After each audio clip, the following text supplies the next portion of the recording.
Brett McKay here, and welcome to another edition of the Art of Manliness podcast. And when you think about the word gentleman, you probably think about the kind of well-mannered, well-educated, civil, virtuous, self-controlled fellows who lived in England and America during the 19th century. But there is also a not entirely dissimilar conception of the gentleman that grew out of the East, though it arose quite a bit longer ago. This gentleman was described by the Chinese philosopher Confucius in a text called the Analects, which my guest today says might be thought of as a 2,500-year-old set of advice columns for those who aspire to be exemplary individuals. His name is Robert LaFleur. He's a professor of history and anthropology and the lecturer of the Great Courses course, Books That Matter, the Analects of Confucius. Today on the show, Robert talks about how the Analects are all about learning to rule, and that Confucius believed that you couldn't lead a state without being able to lead your family, and you couldn't lead a family without being able to lead yourself. Robert argues that the Analects teach the reader how to integrate the kind of character traits and relational skills that are required to get good at life, and how this aptitude centrally rests on living with a quality called consummate conduct. Robert discusses the importance of what he calls all-in learning to the Confucian Gentleman, the nuance of the idea of filial piety that Westerners typically miss, and the often overlooked check on this hierarchical dynamic called remonstrance. We enter a conversation with why Confucius so heavily emphasized the importance of ritual and how rituals hold a transformative power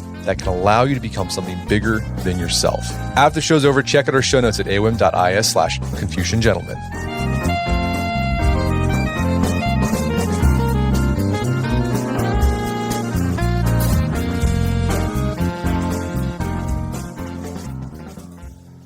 All right, Robert LaFleur, welcome to the show.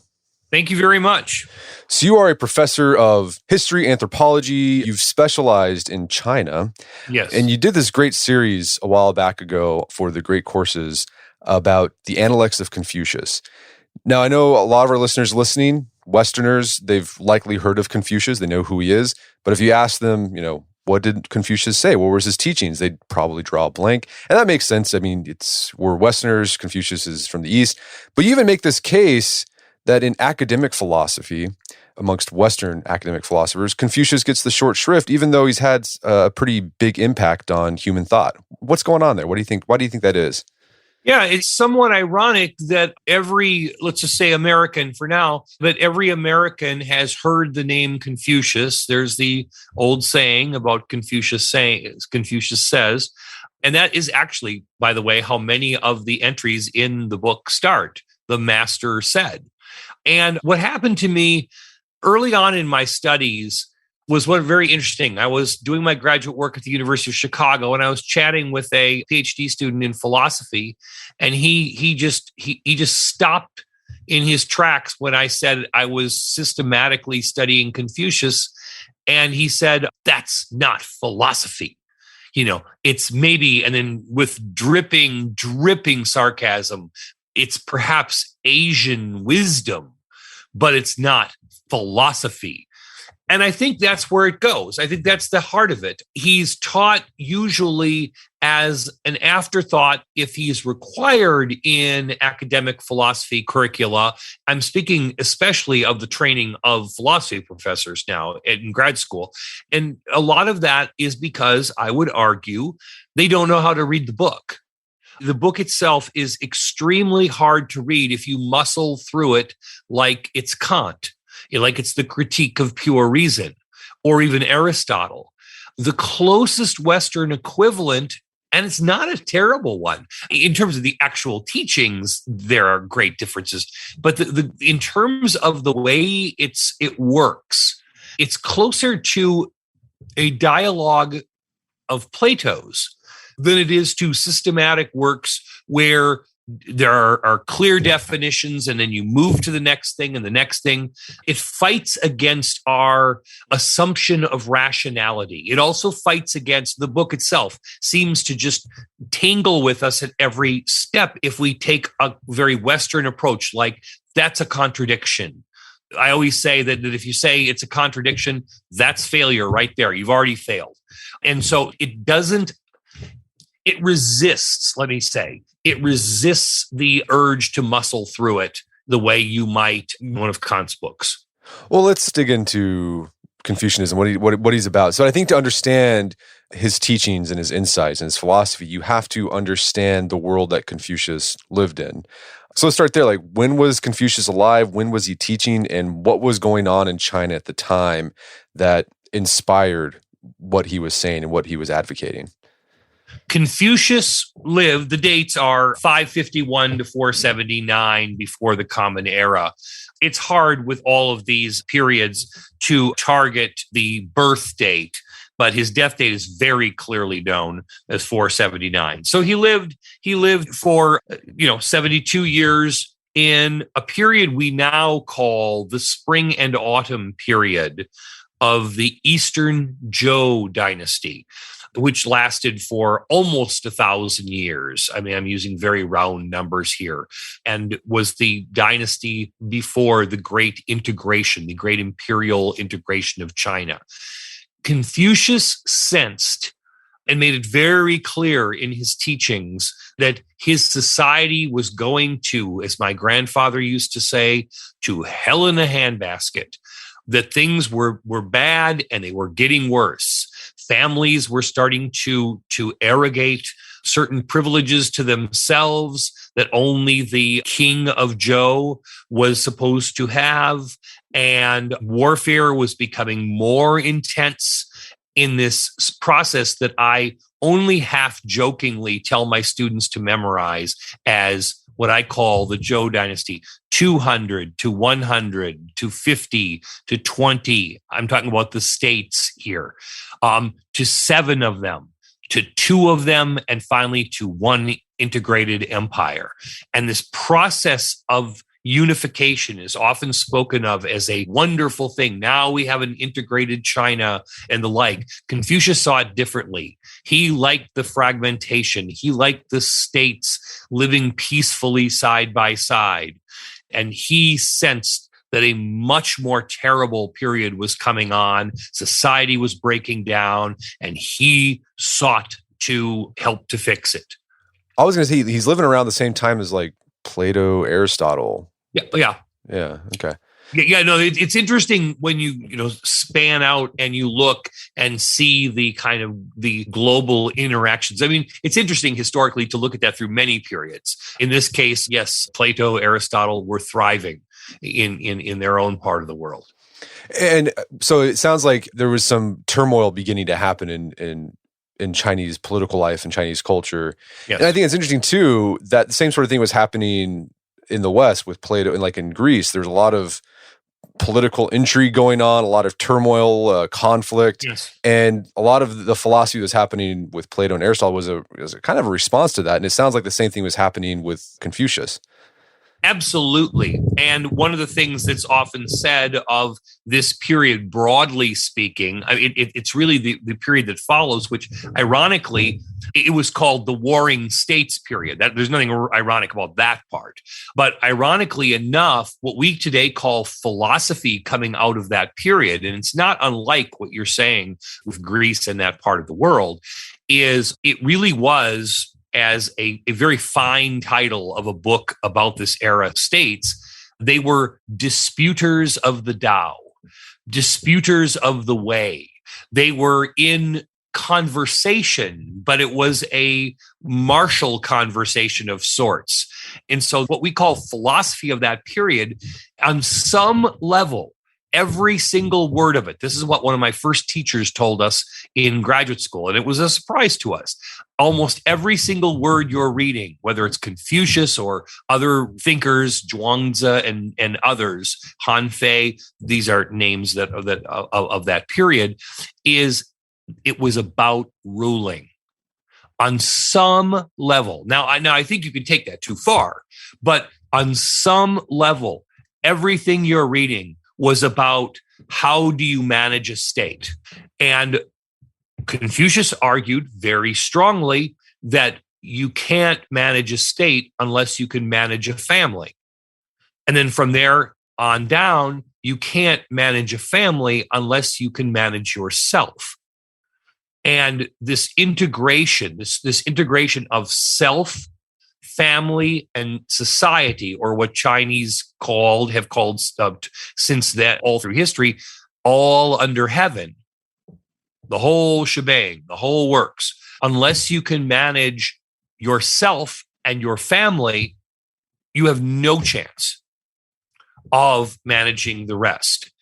And just one quick thing back to the idea of why Westerners, Western philosophy has not taken this as seriously. It's because many, not all, but many Western philosophers have either used to use an example, the telescope, big picture, or the microscope.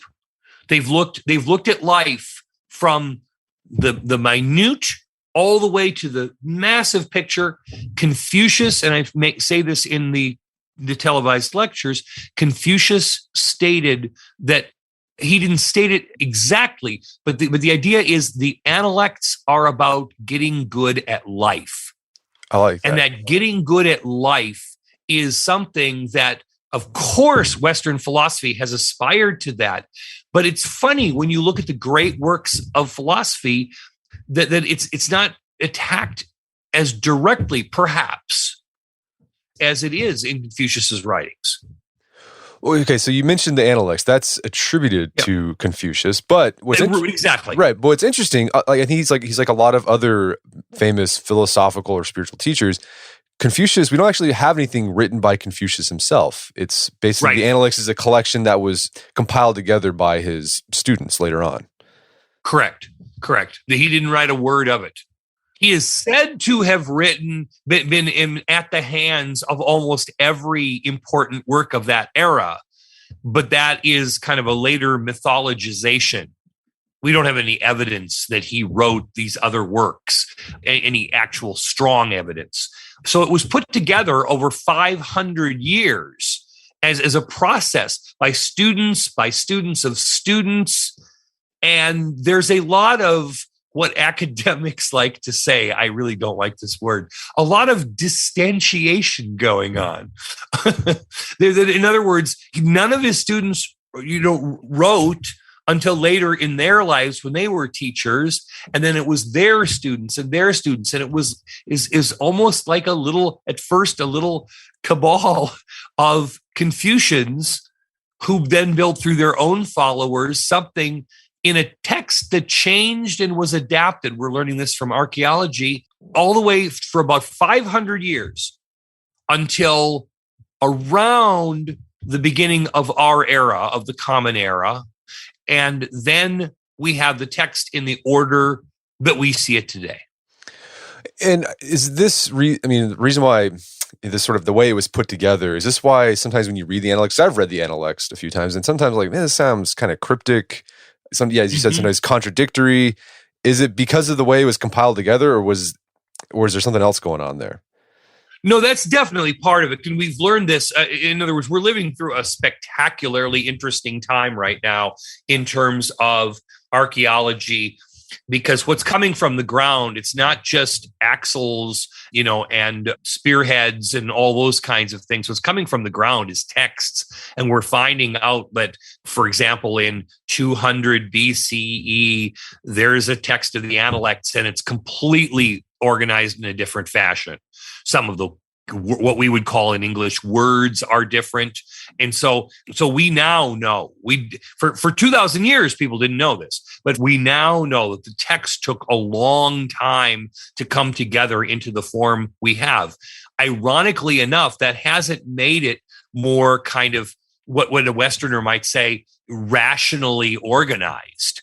And so a friend of mine, long story that I start the lecture series with, is a colleague at a conference said that it's almost like 500 sayings. And that's about right. It's about 500 statements in the Analects.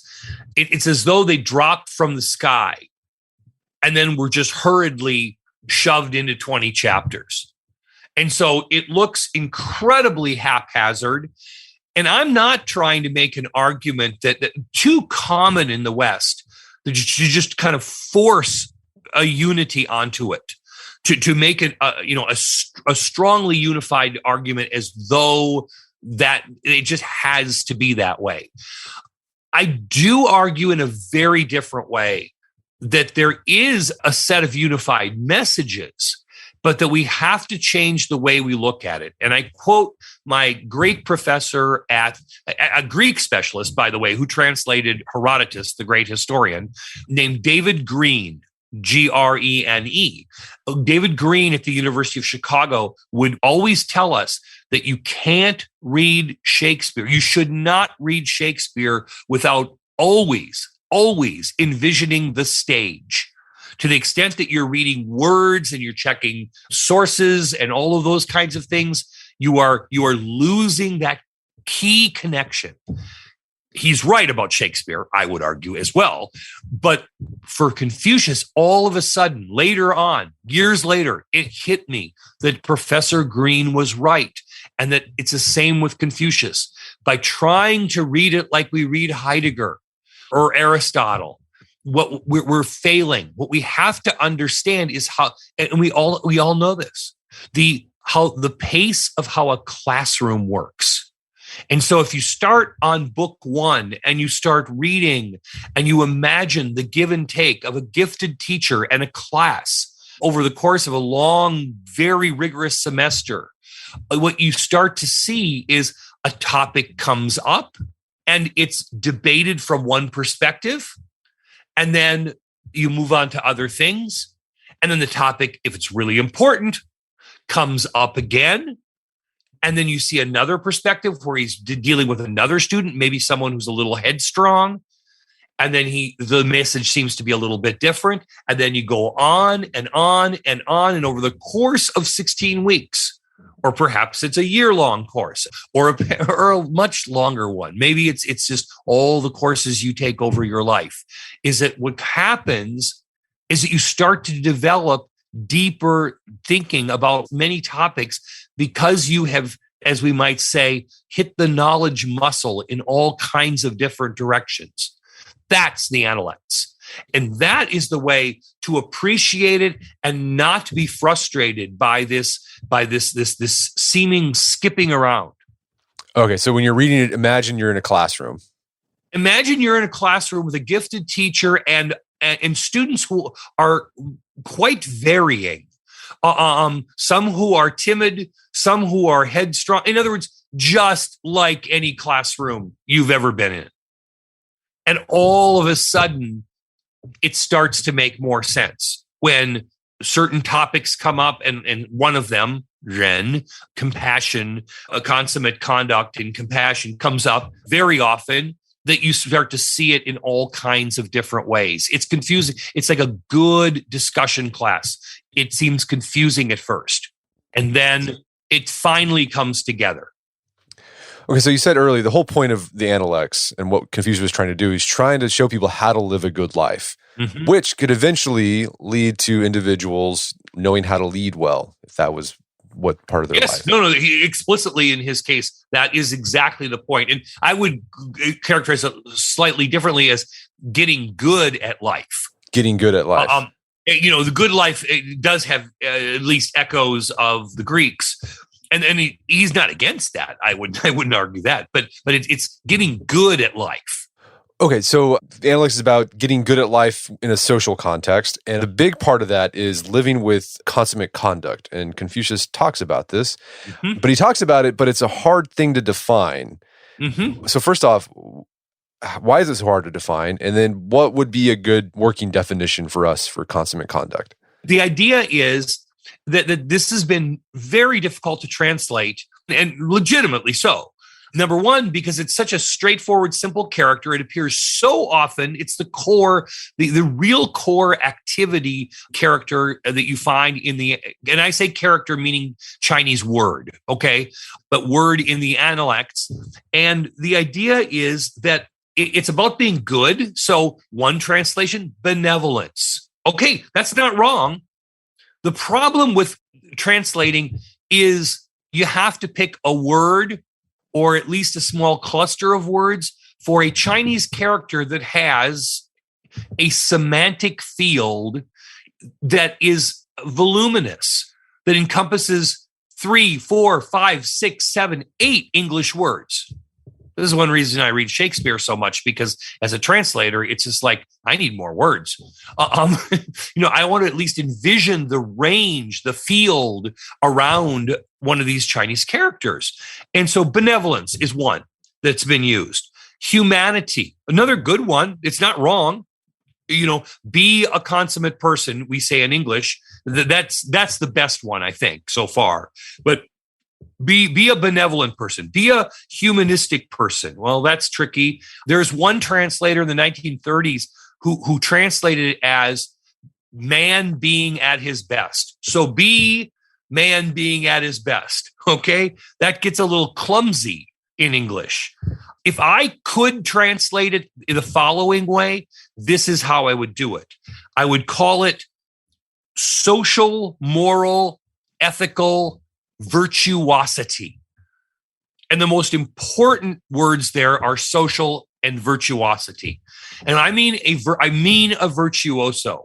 I mean the kind we all know. Maybe you can't name it right now, the person right now, but we all know people like this who are so good, they flow through life and they influence others. There's a power to their goodness.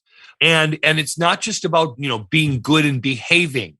It's about influencing others, having the capacity to transform a family through one's social actions, the capacity to transform one's company or even the broader electorate. That is consummate conduct. This has been translated in all kinds of ways. This translation that I think very highly of translates it as authoritative conduct. That's a good translation. The problem is Americans read it as authoritarian conduct, even though that's not what's being said. What's being said is the capacity to be good and to convey that in one's actions to the point where others are transformed. The whole idea of transformative goodness, which isn't a bad translation now that I say that.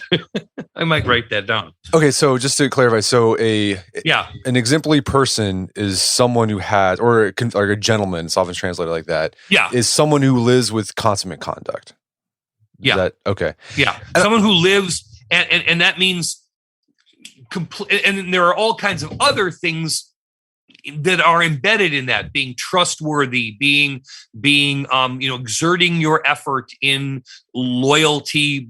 That's not the perfect translation, but there's all kinds of other concepts that appear through the Analects that are kind of under the umbrella of consummate conduct. This is the king of the concepts. Gotcha. And I want to reiterate on that point about when you have consummate conduct, you have social virtuosity. And yes, as I was listening to that part, it reminded me, I keep doing this because I'm most familiar with him, it reminds me of Aristotle and his idea of, I guess, prudence. Like a virtuous person knows what the right thing is to do at the right time for the right reason in the right, it's very situational. Is Confucius the same way? It's like his ethics is often very socially situational? Exactly. The situational nature of it is often, ironically, given Aristotle's, approach, but is often what trips up Western readers because he is targeting lessons. And so it's very much, how one acts at any particular time, you can't create just a rule for it. So there's a French social thinker that I'm inclined to teach very often, and his name is Pierre Bourdieu, lived from 1930 to 2006. And one of the things he describes is what he calls situational mastery or a feel for the game. And this is the French word jeu, where game isn't a competition as much as it's a situation that requires strategy. And he describes that human beings spend a lot of time creating rules, but they're not really rules. We find ways around them and to deal with them in different ways. Anyone who's a teacher who's set attendance policies knows this, but everyone knows it on some level. A parent, rules for teenagers. Okay. And so the idea is, how do you deal? How do you influence in different situations, in different changing situations? And what the Analects, this is the power of the classroom teaching rather than one big, strong definition of this is what consummate conduct conduct is. Rather, you work through it to the point where you get to you see it in many different situations. So one of the classic entries in the Analects is where one student says, "How should I behave?" And he said, "You should," I paraphrase, of course, "you should go for it." And then the next student comes in and says asks the same question. "What should I do?" "You should defer to your brothers and your father." And then the third person comes in and says, "Two people just asked you the same question and you answered them differently." And he said, "So-and-so is headstrong and I needed to hold him back a little bit." Okay. Think as a parent, think as a teacher of the idea of whoa, before you commit, to 8 years for a PhD or something. Okay. Take a breath. Someone else is really timid. Go for it. Go for it. He is tailoring the messages. And if we're reading and trying to force an integrated message onto the text, we will fail to see that we should be learning from those different situations. And so I mean, it's maddening that there's no definition, but if you patiently work through the text and then start over and work back through the text, all of a sudden this dynamic of different situations, different personalities, and different, again, social, relational kind of, I'll go back to the very fine word you're using, situations appear. And it's almost like, again, one thing I say in the lectures is it's almost like reading a 2,500-year-old set of advice columns and paying attention to the questions and the answers. We're going to take a quick break for a word from our sponsors. And now back to the show. So part of becoming this exemplary person, this gentleman that lives with consummate conduct, one of the things that Confucius talks a lot about is you have to develop a love of learning. Yes. So what exactly are you supposed to love? Like what's the object of study for a Confucian gentleman? For Confucius, it was books. I'm not going to deny that. And no book was more important than the Book of Songs. The Classic of Poetry is another translation that's been used, and the like. A collection of poems that people have argued over the years are about all of these lessons. It's an extraordinarily important text that I do teach in my teaching as well. So in other words, it's not an argument for that just learn from life and don't read. I would say the most important thing is that you have to be all in. So in one of the lectures, and this one's on YouTube, and at least a couple of the commenters did not understand why I did this, but I refer to a sociologist named C. Wright Mills, who in his Sociological Imagination, a classic work from 1957, and it's still read today and for good reason, is he argues that to be a technician, you have to read the books and do what the book says.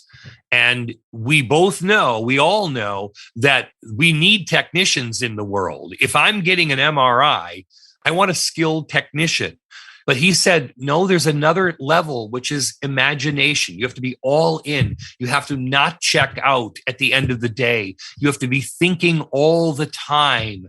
And you need to be like seeing one thing in a book and then another in life and putting them together. That's part of the creativity of becoming an exemplary person, what's sometimes translated, as you said, as gentleman, because you put it together from books and life. And there's a great story that sums this all up. A person I've studied my whole life named Sima Guang, who lived from 1019 to 1085 of our era. And he, as a young child, was said to have been a little bookworm, studying in his study, reading the great texts of, by that time, 1500 years after Confucius, the great works of Confucianism. And he was studying away while all the other kids played in the courtyard. All of a sudden, there are cries from the courtyard. A little child was drowning, having played hide and seek and crawled into a big urn that happened to have had rainwater in it, and he was drowning. And all the children who had more experience in the real world, so-called, were at a loss of what to do as their friend was drowning. Little Sima put down his book, ran out, grabbed a rock, broke the vase, and saved the child. This story has been told for 1,000 years. It's on postage stamps. It's on you ask anyone in China, they know this story.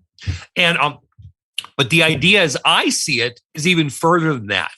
It's the very picture of the reader moving, in the phrase of one of my other professors in Chicago, Paul Ricoeur, the French philosopher, who said to move from text to action. That's the heart of it.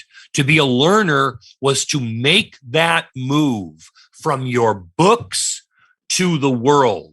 And that's why I bring in the idea of being all in, not I study until 5 o'clock and then I'm done. It's you're always thinking. Everything is study.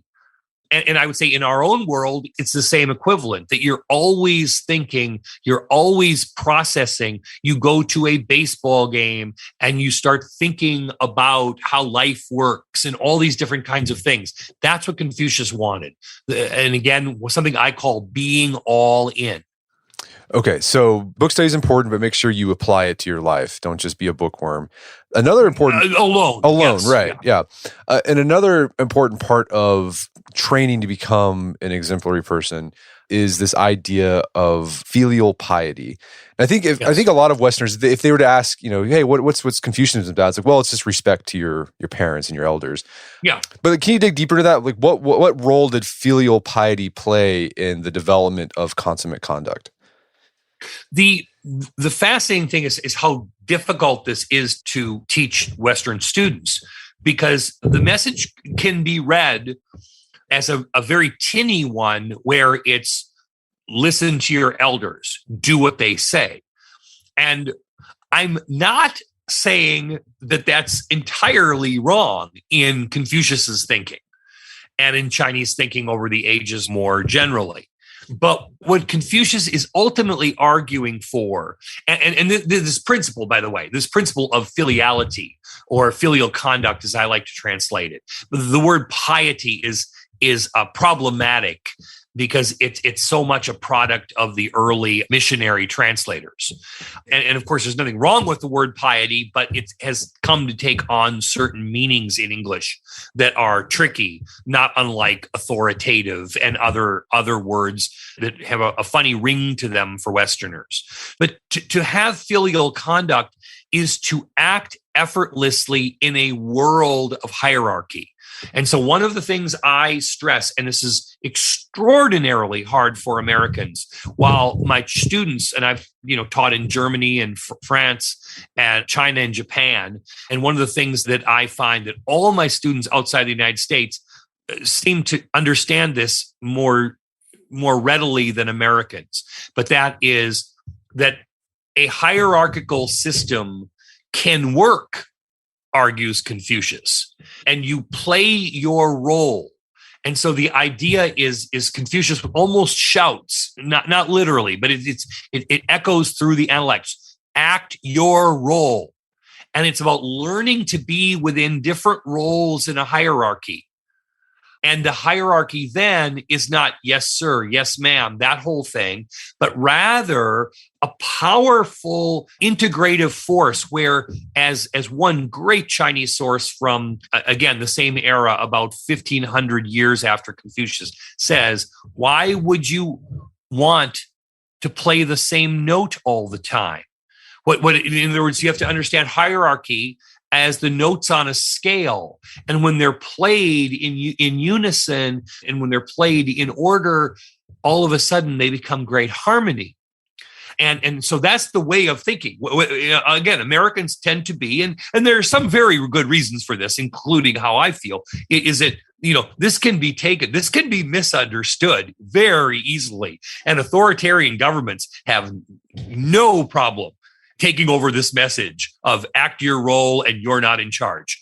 But But the teachings of the Analects, I would argue, are about something else. They're about the power of hierarchical integration. And Americans, and I'll just say one last thing here, is Americans tend to be, I should say, again, extraordinarily resistant to the idea of difference in society. And what I like to say is talk about cycling. And I love everything about cycling, and my life shuts down in July for the Tour de France. And the idea is every cyclist knows about what's called false flats. It looks flat, but it rises or falls ever so gently. And if you're in the wrong gear, you're in 43rd place instead of battling for the win. And too many Americans see flatness and absolute equality in terms of social, kind of the social situation where there are undulations. And Confucius was saying in many ways, just assuming in his world that there are undulations, and that when it's casual Friday, that be careful. Be careful of your attire. Be careful when the boss says, call me Bob. All of these different kinds of things, that there are undulations.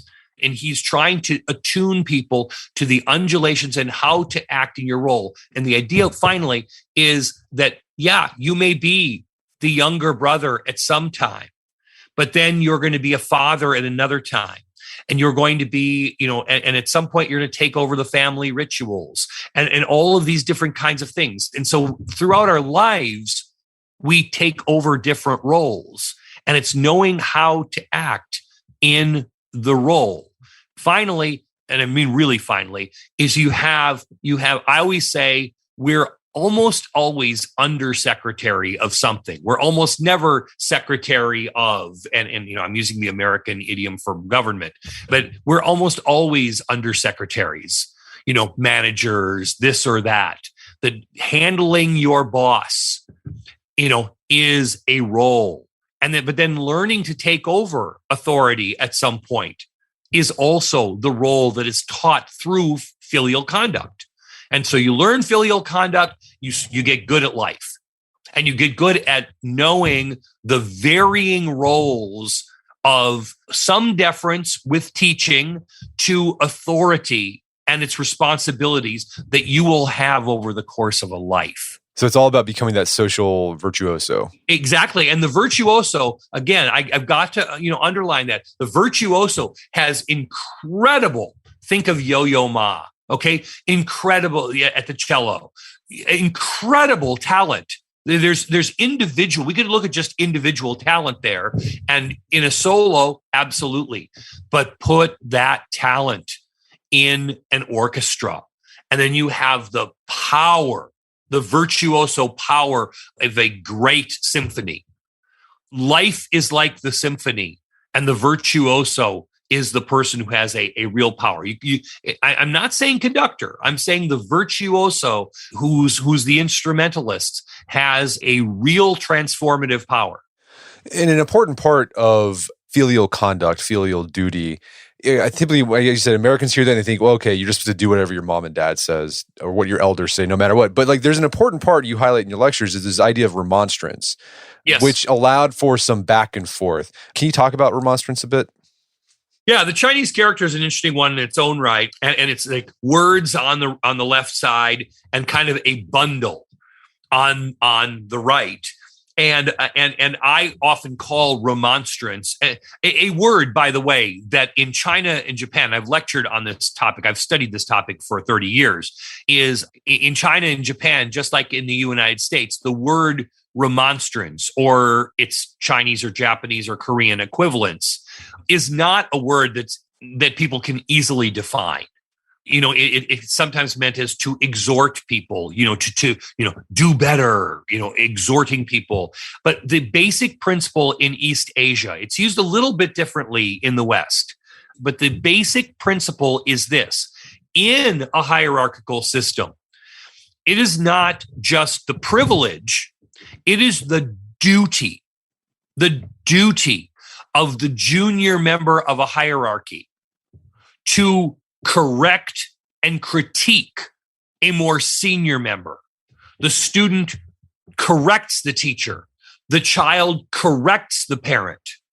The middle-level manager corrects the upper-level manager or CEO. It's an extraordinary responsibility and a very difficult one in practice. Anyone who reads the news or has read, to just live through the history of presidencies, and I'm thinking about someone who has been at it for a while, that presidents often say, "Oh, I want people who will talk back to me, who will correct me, who will say, no, I don't agree." In practice, if you look at administrations through even my lifetime, people don't like to be corrected. Authority doesn't like to be stopped, but it's a duty. And I call it the forgotten principle of the 20 basic philosophical principles in Chinese life. It's the one that's been left aside the most. And there are reasons for that. Early Chinese kings and emperors did not like to be corrected. And yet this principle has remained all the way to the present. I once had a young woman in Tokyo tell me at Waseda University, where I was giving a talk, and she said, "This is really interesting, but we don't have that in Japan. We just do whatever the authority says." And I said, "Of course," very politely, I said, "Of course you have it in Japan. All the books have been written over the ages." But it tends to be the forgotten principle. But it's all important. Filial conduct. The hierarchy won't work unless the junior is gently correcting the senior. And the way you correct is to say or imply that you already know this. In other words, it's not like, "I don't agree to this completely different thing." It's like, you know what to do. You've strayed from it. You know the mission of the corporation. You've strayed from it. And again, it's extraordinarily difficult to do in practice. Why are you going to be the person who criticizes the boss and probably gets in trouble? And yet the company will fail if you don't. So I imagine an exemplary person is one who knows how to provide that critique if they're in the subordinate position, but also an exemplary person, if they're in the superior position, will know how to accept the critique. That's the hard part. Yeah. But that's exactly right. And so it's the idea of the person in authority. And that's why I say learning different roles is what filial conduct is about. Because when you're in that role, there's, again, when you're in the upper role, the upper echelon, there's a responsibility. And it's not just the responsibility to make decisions. It's a responsibility to take in that critique and to reform one's thinking, to clarify one's thinking. And so every role has a responsibility. And you're going to play many, many, many different roles during your life, including multiple ones at the same time. You're both a child and a parent at some point in many, many lives. All those kinds of things. So one last thing I'd like to talk about, an important part of Confucianism, is the role of ritual. And it seemed like Confucius was a stickler for ritual, which is interesting because we've been talking about how the way he talks about sociality is very flexible, and you have to know what the right thing to do in the situation. Situations can change. But sometimes he can come off as very rigid about ritual. What's going on there? Yeah, it's very interesting because it's true that he argues for the centrality of ritual in life, and he means doing the ritual exactly as it's intended. To use a stage analogy, to read your words exactly. And yet, and so again, another thing that Americans tend to rebel at, if you say ritual, it's like, oh my God, following all the rules. But the idea is we do ritual all the time. And he does describe a kind of spontaneity. And early on, I couldn't get this message either. Most of my graduate peers and I thought that Confucius was just a big bore. And it was a little book that I do recommend. It's widely available if people look for it. And it's called Confucius, the Secular as Sacred by Herbert Fingeret is the title. But what all of a sudden is that Fingeret describes a handshake. I reach out my hand, you reach yours up to mine. All of a sudden we have this social accord, this social rapport that wasn't there before with just this tiny, tiny ritual. Ask anyone from East Asia and they say, oh my God, handshaking is really difficult. I don't know how to do it. And yet it seems effortless if you grow up in the culture. Flash over to East Asia and my experience there. Bowing. I once bowed to an animated ATM figure. I didn't know I was doing it. I was just bowing. And then next thing I knew, I look around. It's like, oh my God, I just bowed to an ATM. But bowing is just such a natural part of Chinese, Japanese, and Korean society that one almost doesn't think about. Those are rituals. And even in more elaborate rituals, there is the idea of if you just read your words, again, think of the stage. If you just read your words, you're not going to be an effective actor. We all know how tinny that sounds. Local radio commercials where it's obvious that the dialogue that's supposed to be happening is just two people reading. And it fails. The distraction is so great, you forget what the ad is for. That's a failure. That's a ritual failure or a right bomb, like a photo bomb. But the idea is to do a ritual according to all the prescribed steps, which throughout Chinese history, they were all written down. But with such aplomb and with such skill, we forget that we're watching a ritual as we see this melodic, harmonious set of actions come together. Think of great actors and the spontaneity and all that happens there. And so that's ritual to Confucius. And it's like, yep, there are things written down and you've got to do them just like an actor with lines, but written by good writers, okay? And it has to seem as though you're not going through a set of actions. That is ritual for Confucius. Okay, so I guess the idea is you got to study the stuff really hard, practice it a lot, so that it eventually just becomes effortless and you appear like a virtuoso. Like you're not even thinking about it. You are a virtuoso, and your performance, it's performative, but not in this cynical way we often think of that word. It's performative, it's embodied, it's enacted, and from there, it's transformational. One last thing about this is that there's this integrative power of ritual that has a coming together. And so one of the great French sociologists, Émile Durkheim, who lived from 1858 to 1917, he described that humanity needs to be renewed periodically. And that all sociality and all the power of society comes from these periodic renewals. And people come together, they're re-energized. Ritual for Confucius is like that. It's an integrative power that it lasts, but it has to be reenacted because it starts to wane. And so the power of ritual is the integrative power. And of course, if you have a ritual where it's just a bomb, I give a quick example in the lectures of, the president of the college reading an honorary degree. We're all listening. We're all in the middle of the ritual. We're used to it. And all of a sudden he mispronounces a basic word. And all of a sudden the whole thing is destroyed. The dream is broken. That happened, in my experience. And that's where I start to see the integrative power and also how it can go wrong. And so you need to be a virtuoso. And if you mispronounce something, you've got to find a way to reenact, to get the ritual back. As you were describing that, it made me think of, trying to make it related to my life. I think if we've all had those experiences where maybe you go to a nice dinner party and you're just you just do everything right. Like you practice all the laws of etiquette, the rules of etiquette that but it's seamless and flawless. And there is something, it's ennobling. You feel good about yourself and you feel good about the people around you and you feel good about the whole situation when everyone's trying their best to work together to make this thing a night to remember. And it's a night to remember, and it's a great integrative social experience where people become, and again, I'm echoing this French thinker, Émile Durkheim, where you become more than yourself. It works so well that at least temporarily, you are snatched away from, these are his words, the monotony of your daily life to something different and bigger. And he calls that society. And I believe Confucius is saying something very similar, that kind of virtuosity leads to that kind of dinner party experience and others that you just described.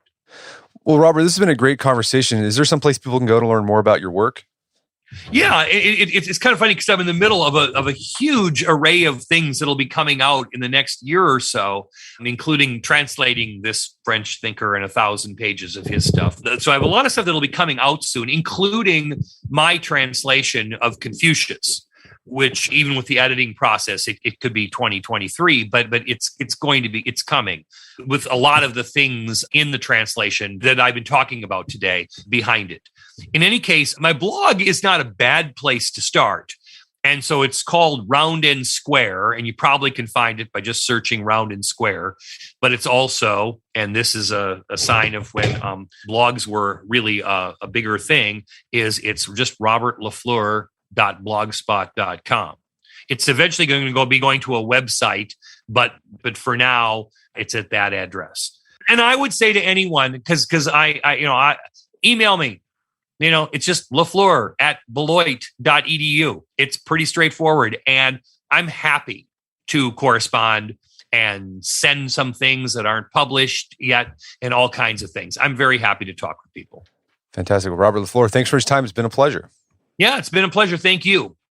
My guest today was Robert LaFleur. He's the lecturer of the Great Courses course called Books That Matter, the Analects of Confucius. You can find that at the Great Courses Plus, or now it's called Wondarium. You can also find out more information about Robert's work at his website, robert-lafleur.blogspot.com. Also check out our show notes at aom.is/Confucian Gentleman, where you can find links to resources when we delve deeper into this topic.